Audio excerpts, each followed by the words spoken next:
ভগবান কৃষ্ণের কিন্তু একটি বাঁশি নয়, ভগবান কৃষ্ণের বাঁশি কটি না তিনটি, তাই না? মুরলী, বেণু আর বংশী। ভগবানের তিনটি বাঁশি, মুরলী, বেণু, বংশী। কিন্তু পার্থক্যটা কোথায় না? বংশী হলো, বংশী কেমন দেখতে? বংশী হলো 17 আঙুল লম্বা, 17 আঙুল লম্বা। সেই বংশীতে আছে 8টা ছিদ্র।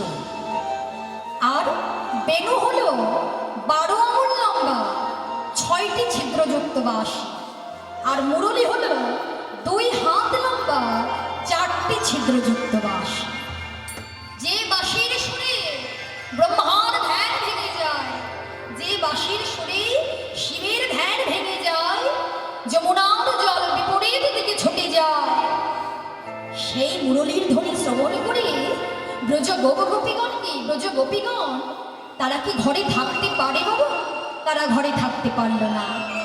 যেই ভগবান কৃষ্ণ বাঁশিটা বাজালো, আর সেই কৃষ্ণ প্রেম বিমোহিতা গোপীগণ তারা শ্রবণ করতে